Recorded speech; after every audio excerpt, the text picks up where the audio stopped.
అక్కడ వెళ్ళినాక పొరపాటున మీ ఓటు ఎవరైనా వేసేసారని చెప్పారనుకోండి, మీ ఓటు లేదన్నారు అనుకోండి, అప్పుడు ఏం చేస్తారు? అక్కడ పోలింగ్ బూత్స్ అందరు ఉంటారు. అవును, వాళ్ళని ఛాలెంజ్ చేయండి. అంటే ఛాలెంజ్ ఓట్ అనే ఒక వసతి ఉంటుంది చట్టబద్ధంగా.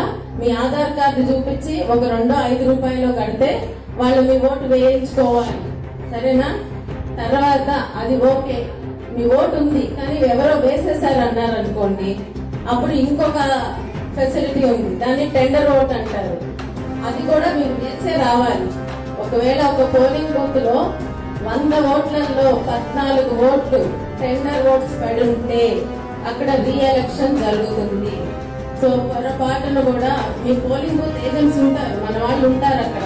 ఒకవేళ వాళ్ళు అటో ఇటో వెళ్ళినా ఏం జరిగినా కూడా మీ ఓటు మాత్రం వేయించుకొనే రండి.